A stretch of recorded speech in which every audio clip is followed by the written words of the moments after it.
Assalamualaikum warahmatullahi wabarakatuh. Salam pencerahan.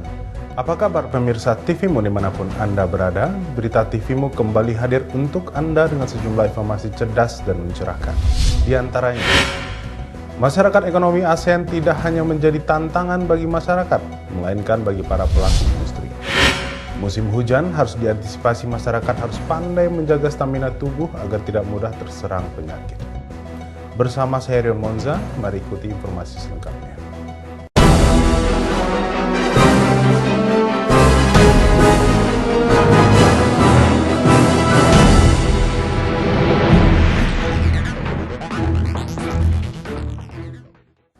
Dalam menghadapi persaingan pasar di era masyarakat ekonomi ASEAN atau MEA seperti saat ini, ada beberapa hal yang perlu dipersiapkan perindustrian.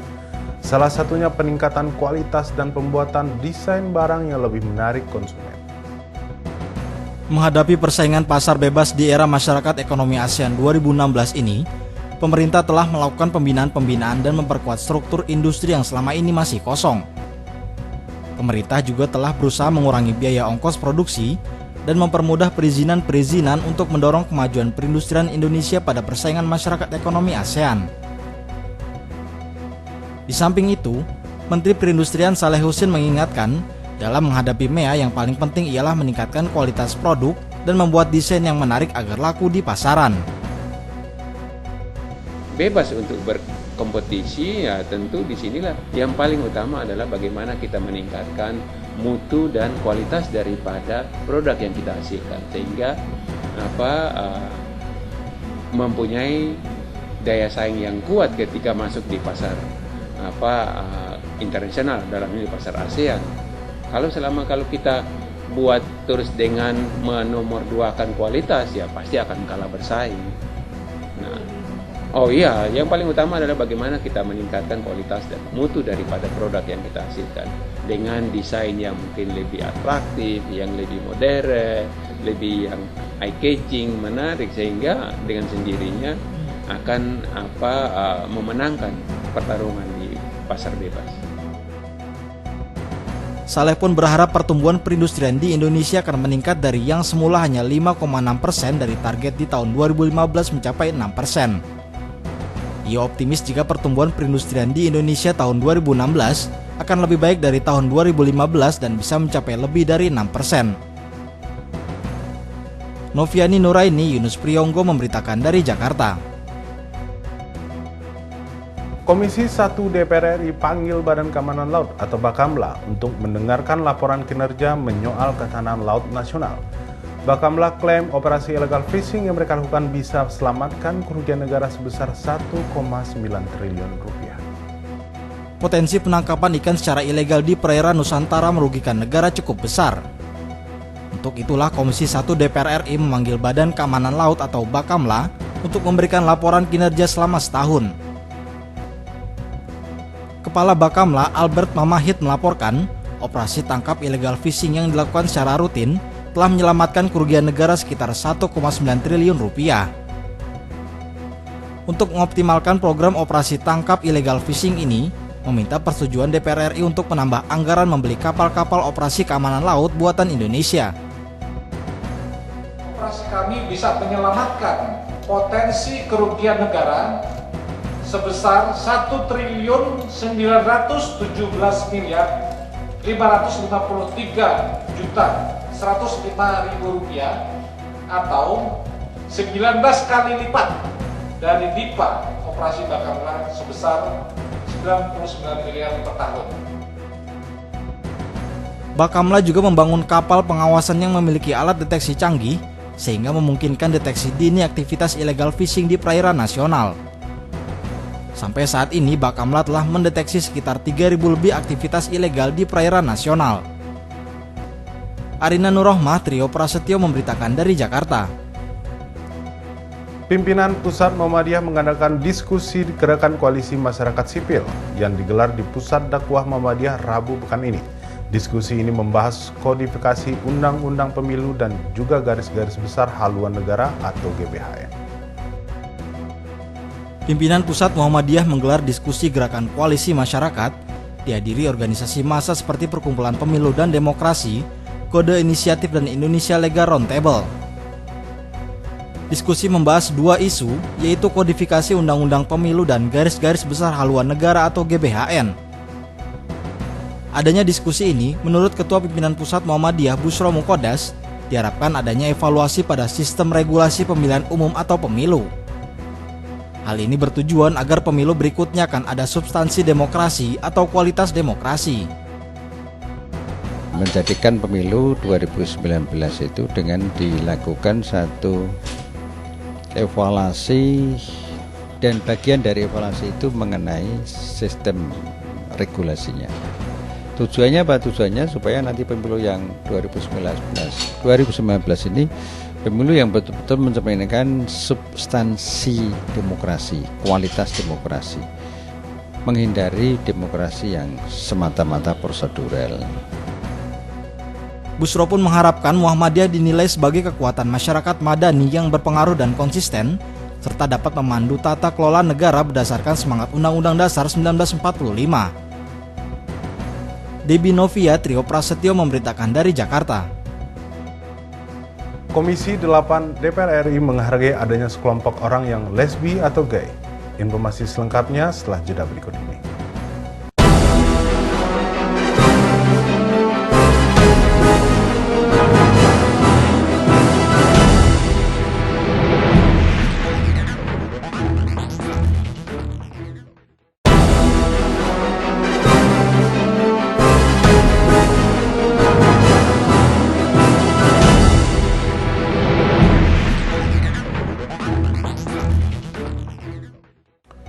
Pemirsa, terima kasih masih bersama kami di Berita TV.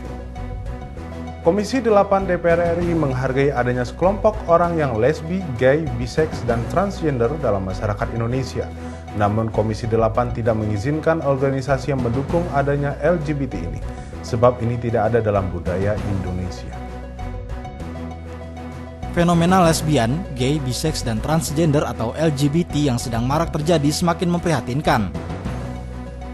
Terjadinya pernikahan sejenis, banyaknya organisasi yang mendukung adanya LGBT, bahkan hingga ada beberapa kampus mengizinkan para LGBT ini melakukan sosialisasi di kampus-kampus. Menanggapi fenomena ini, Wakil Ketua Komisi 8 DPR RI Sodik Mujahid mengatakan, Komisi 8 DPR RI memaklumi dan menerima kelompok LGBT di Indonesia. Namun bukan berarti mereka bisa meminta pengakuan yang berlebihan, karena fenomena ini sangat bertentangan dengan budaya, adat, dan landasan hukum yang ada di Indonesia. Harus kembalikan kepada konsep dasar dari sisi kemanusiaan. Ya, tidak ada suku bangsa, tidak ada agama, bahkan hewan pun tidak ada yang melakukan hubungan sejenis. Itu menunjukkan bahwa dari itu mengganggu dan sangat tidak manusiawi. Nah, itulah maka kita harus menerima keberadaannya, tapi tidak boleh kemudian mereka meminta bahwa ada pengakuan yang berlebihan, ada kampanye, ada penularan. Karena sekali lagi bertentangan dengan budaya Indonesia, bertentangan dengan semua adat suku bangsa, bertentangan dengan semua agama yang ada di kita, bertentangan dengan Pancasila, bertentangan dengan Undang-Undang Dasar 45, bertentangan dengan HAM yang ada di kita. Tidak ada satu landasan filosofi, landasan budaya, landasan hukum yang bisa memberikan ruang kepada mereka untuk menyebarluaskan. Sodik pun menambahkan, Komisi 8 DPR RI akan menanggapi fenomena LGBT ini, membicarakan hal ini dengan semua pemuka agama, Kementerian Agama dan Kementerian Sosial, agar fenomena LGBT ini dihargai namun jangan sampai tersebar luas. Noviani Nuraini, Yunus Priyonggo memberitakan dari Jakarta. Menteri Komunikasi dan Informatika atau Menkominfo menolak ikut campur dalam polemik yang terjadi antara Ketua Komisi 1 DPR RI dengan Komisi Penyiaran Indonesia atau KPI. Menurutnya Menkominfo dan KPI memiliki urusan masing-masing. Adanya kabar Ketua Komisi 1 DPR RI Mahfud Siddiq dan Wakil Ketua Komisi 1 DPR RI Tantowi Yahya yang menyatakan jika uji publik yang dilakukan Komisi Penyiaran Indonesia atau KPI dianggap ilegal, Disinyalir pernyataan ini bukan suara Komisi 1 namun hanya suara pribadi.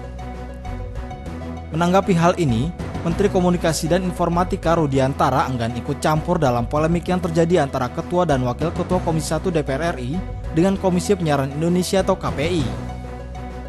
Menurutnya, Menkominfo dan KPI mempunyai tugas masing-masing. Menkominfo lebih fokus pada infrastruktur. Kominfo kita fokus apa yang harus dikerjakan. Pak, tapi untuk uji publik itu apakah memang punya aturan itu? Kominfo fokus apa yang harus dilakukan. KPI apa yang harus dilakukan itu kan udah ada di undang-undang, udah ada di PP. Pembagiannya itu sudah ada apa yang Kominfo lakukan, apa yang KPI lakukan. Bacanya di situ. Berdasarkan informasi yang berkembang pada 26 Januari kemarin, Departemen Komunikasi Universitas Indonesia mendapatkan pesan bernada mengancam dari Ketua Komisi 1 DPR RI Mahfud Siddiq kepada Ketua Depkom UI Pinske Triputra karena mendukung KPI mengevaluasi perpanjangan izin stasiun televisi swasta. Namun hingga saat ini, Ketua Komisi 1 DPR RI Mahfud Siddiq belum memberikan konfirmasinya terhadap polemik ini. Noviani Nuraini, Yunus Priyonggo memberitakan dari Jakarta. Sejumlah koalisi akademisi dan masyarakat sipil memberikan masukan bagi Komisi Penyiaran Indonesia atau KPI terkait berakhirnya masa izin bagi 10 televisi swasta tahun ini. Mereka lebih menekankan kepada transparansi dan perbaikan kualitas program pada masing-masing stasiun televisi ini. Sejumlah koalisi akademisi dan masyarakat sipil memberikan masukan bagi Komisi Penyiaran Indonesia atau KPI terkait berakhirnya masa izin dan perpanjangan izin bagi 10 televisi swasta tahun ini. Koalisi ini terdiri dari Departemen Komunikasi Universitas Indonesia, Saiful Mujani Research and Consulting atau SMRC, Remo TV, Yayasan Pengembangan Media Anak atau YPMI, dan sejumlah masyarakat sipil lainnya.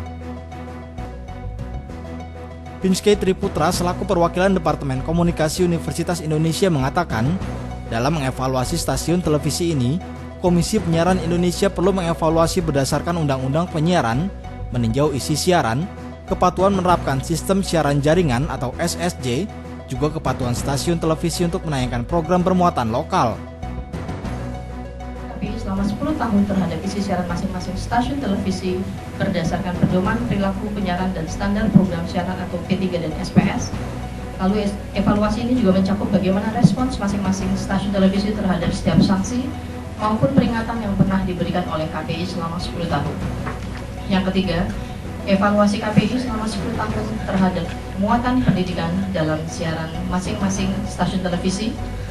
Kemudian yang keempat, evaluasi KPI selama 10 tahun terhadap kepatuhan masing-masing stasiun televisi untuk menerapkan sistem siaran berjaringan atau SSJ. Dan yang terakhir, evaluasi KPI terhadap kepatuhan terhadap kewajiban menayangkan muatan lokal dalam sistem siaran berjaringan atau SSJ dalam siaran masing-masing stasiun televisi sebagaimana dinyatakan dalam P3 dan SPS. Selain itu, Muhammad Hekail selaku perwakilan Remo TV mengingatkan, hal ini perlu diperjelas sejauh mana suara publik berpengaruh dan menjadi tolak ukur. Sebab jangan sampai uji publik ini hanya menjadi sebuah formalitas saja. Dan bagaimana kemudian mekanisme menyerap aspirasi publik ini diobjektifikasi sebagai sesuatu yang bisa dipakai untuk tolak ukur. Gitu. Jadi secara prinsip nggak salah. Yang kedua, bahkan Remo TV mengatakan ini harus dibuat lebih jauh, lebih detail, lebih jelas sehingga suara publik nggak seremonial aja. Namun, semua koalisi akademisi dan masyarakat sipil ini mengapresiasi langkah Komisi Penyiaran Indonesia yang berusaha lebih transparan kepada publik. Mereka berharap langkah ini dapat memperbaiki isi program siaran stasiun televisi swasta agar lebih baik. Noviani Nuraini, Yunus Priyonggo memberitakan dari Jakarta. Dari 342 zona musim atau ZOM, 90% Indonesia memasuki musim hujan per Januari sampai Februari. Keterlambatan juga terjadi disebabkan oleh pengaruh El Nino yang masih kuat terutama di wilayah bagian tengah dan timur Indonesia. Badan Meteorologi, Klimatologi, dan Geofisika atau BMKG mensosialisasikan perkembangan musim hujan 2015-2016 dan potensi cuaca serta gelombang tinggi bersama Dirjen Perhubungan Kementerian Perhubungan RI antara lain mengenai kondisi dan perkembangan El Nino serta perkembangan dinamika cuaca. Hasil analisis perkembangan awal musim hujan 2015 hingga 2016, BMKG mencatat dari 342 zona musim, 90% telah memasuki musim hujan. Keterlambatan yang terjadi disebabkan pengaruh El Nino yang masih cukup kuat, terutama di bagian wilayah bagian tengah dan timur Indonesia. Deputi BMKG juga menegaskan El Nino dapat mempercepat musim dan memperpanjang musim kemarau. Kalau musim hujan kita ini mundur, memang mundur kan ya. Kemarin 2 minggu yang lalu kan sempat agak break, istilahnya kita teknisnya istilahnya monsoon break.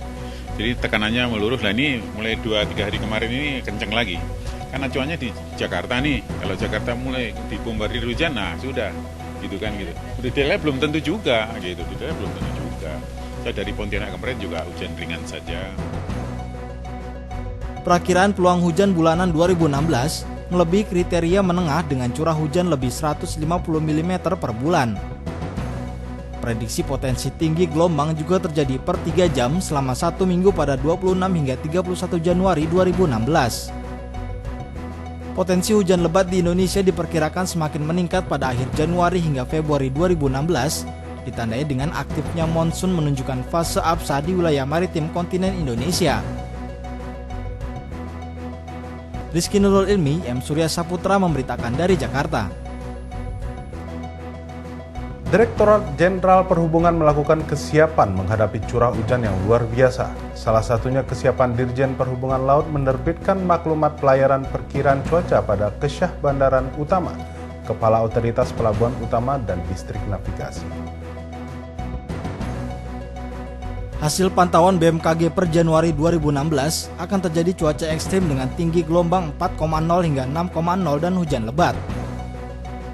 BMKG dan Dirjen Perhubungan melakukan konferensi pers dan berkoordinasi mengantisipasi kesiapan menghadapi curah hujan. Dirjen Perhubungan Laut mengantisipasi cuaca ekstrim dengan menerbitkan maklumat pelayaran kepada para Kepala Kesyah Bandaran Utama, Kepala Otoritas Pelabuhan Utama, Kepala Kantor Pelabuhan Batam, serta Kepala Distrik Navigasi. Dirjen Perhubungan Laut Bobi menghimbau agar memantau ulang kondisi cuaca setiap hari melalui website BMKG.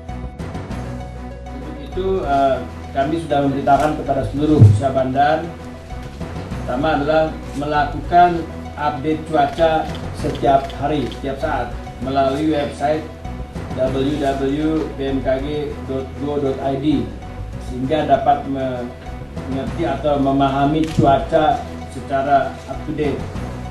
Yang kedua, menyebarluaskan hasil pemantauan kepada pemakai jasa, dalam hal ini pemilik kapal dan juga nahoda kapal itu sendiri, termasuk kepada para pengelola terminal atau pelabuhan di sekitar wilayah kerjanya agar mewaspadai agar terjadinya di cuaca ekstrim di lokasi yang bersangkutan.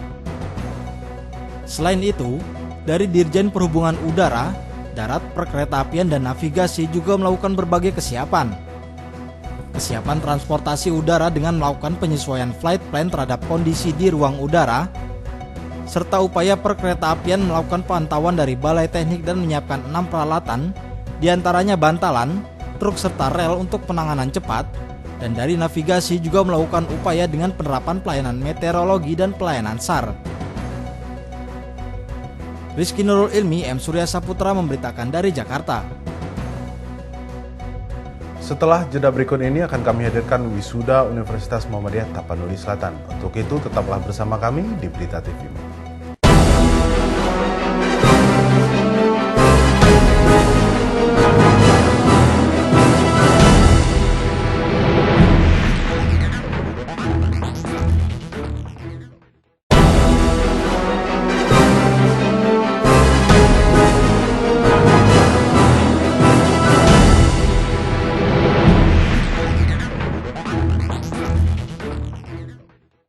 Pemirsa, terima kasih masih bersama kami di Berita TV. Universitas Muhammadiyah Tapanuli Selatan mewisuda 170 mahasiswa dari berbagai fakultas. Kegiatan wisuda ini merupakan wisuda ke-45 yang dilakukan UMTS. Universitas Muhammadiyah Tapanuli Selatan atau UMTS merupakan salah satu amal usaha pendidikan Muhammadiyah di Sumatera Utara yang memiliki perkembangan yang menjanjikan. Dengan sarana yang memadai dan berbagai prestasi yang dicapai UMTS, menjadikan perguruan tinggi ini menjadi pilihan lulusan SMA di beberapa kabupaten di kawasan Tapanuli. Selain UMTS, Muhammadiyah di Sumatera Utara memiliki perguruan tinggi di Medan, Sibolga, dan Asahan. Kegiatan wisuda yang berlangsung Sabtu pekan lalu merupakan wisuda angkatan ke-45 atau wisuda yang kelima selama tahun 2015. Sidang Senat terbuka dipimpin Rektor UMTS yang menjadi Ketua Senat Muksana Pasaribu bersama Wakil Rektor 1 Ali Napia, Wakil Rektor 2 Putro Dongoran, dan Wakil Rektor 3 Syawaludin beserta para dekan. 170 mahasiswa dari berbagai fakultas yang diwisuda menyampaikan sumpah sarjana. Rektor UMTS Muksana Pasaribu menjelaskan, saat ini UMTS memiliki sekitar 6.000 mahasiswa dan terus melakukan pengembangan dan melakukan pembangunan fasilitas belajar dan mengajar guna meningkatkan kualitas lulusan UMTS ke depan. Hadir pada kegiatan wisuda UMTS, Ketua Pimpinan Wilayah Muhammadiyah Sumatera Utara Asmuni. Saiful Hadi, Amir Musadat Lubis, TVMU memberitakan dari Padang Sidempuan, Sumatera Utara.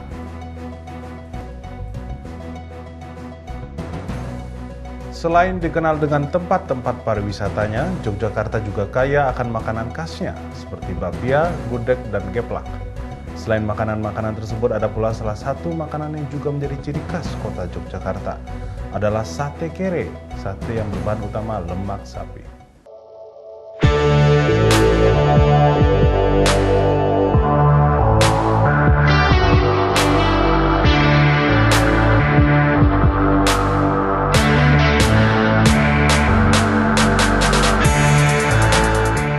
Jika Anda berwisata ke Yogyakarta, sempatkanlah berkunjung ke Pasar Bringharjo sisi selatan yang terletak di Jalan Pabringan. Jalan ini tidak terlalu jauh dari Jalan Malioboro. Di depan pintu masuk B4 Pasar Bringharjo, Anda akan menemukan penjual sate kere. Sate kere adalah sate yang bahan utamanya daging, lemak, koyor, dan ginjal sapi. Sate kere biasanya disajikan bersama makanan-makanan lainnya dalam acara-acara reuni Wali Kota Yogyakarta. Itu buat reuni Pak Haryadi itu. Ada tamu pasar meninjau pasar di Jakarta, Pak Haryadi nyuguhnya sate sama gado-gado, sate sama soto gitu. Ada perayaan apa pasti saya dipanggil dipakai sate sama Pak Haryadi, Pak Wali Kota sekarang.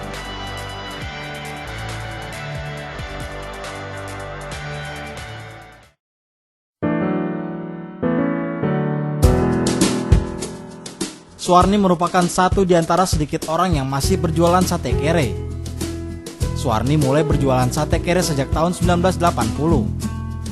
Pada tahun itu, Suwarni berjualan keliling di pasar-pasar malam sebelum akhirnya berjualan di Pasar Bringharjo. Satu tusuk sate daging dan ginjal dipatok dengan harga Rp4.000, sedangkan untuk sate lemak dan koyor dibanderol seharga Rp2.500 per tusuk.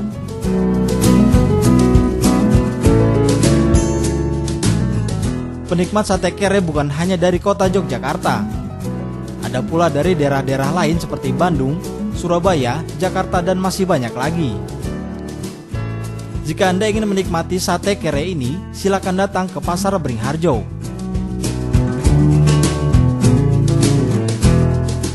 Lilis, Pram, dan Asrul Sabtono memberitakan dari Yogyakarta.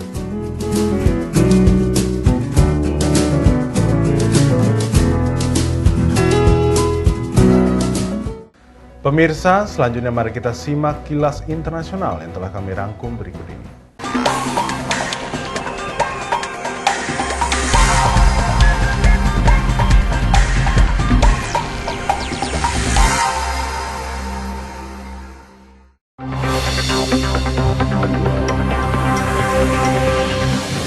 Pembangunan tempat tinggal untuk rakyat Israel yang berkelanjutan di tepi barat adalah penghinaan terhadap rakyat Palestina, ujar Sekjen PBB Ban Ki-moon. Beliau menambahkan tindakan provokatif Israel tersebut berkaitan dengan kepentingan mereka yang dapat merusak jalan politik Palestina di wilayah itu. Kejaksaan Agung Malaysia membebaskan Perdana Menteri Malaysia Najib Razak dari tudingan korupsi uang sebesar 681 juta dolar Amerika dalam rekening Najib Razak. Dinyatakan sebuah pemberian dari keluarga kerajaan Arab Saudi, namun kedua pihak tidak memberikan alasan terkait pemberian yang amat besar tersebut. Seorang muslimah Thailand yang kehilangan suaminya tanpa jejak 12 tahun silam kini menjabat sebagai anggota Komnas HAM Thailand. Beliau adalah Angkana Nila Paijit. Atas izin Allah, beliau telah menaruh perlawanan terhadap penculikan orang-orang penting sebagai salah satu prioritas Komnas Thailand. Swedia akan memaksa pergi sebanyak 80.000 pengungsi keluar dari wilayahnya. Jumlah tersebut adalah mereka yang pendaftarannya tertolak. Mendagri Swedia Anders Wijkman mengatakan bahwa pengeluaran para pengungsi tersebut harus dilakukan dengan pesawat-pesawat angkatan udara karena jumlah pengungsi terlalu banyak bila menggunakan maskapai penerbangan. Pemirsa, informasi internasional tadi sekaligus menutup jumpa kita kali ini. Saya Ridwan Monza beserta kru yang bertugas mengucapkan terima kasih atas perhatian Anda. Saksikan terus berita TV-mu. Sampai jumpa, salam pencerahan dan Assalamualaikum warahmatullahi wabarakatuh.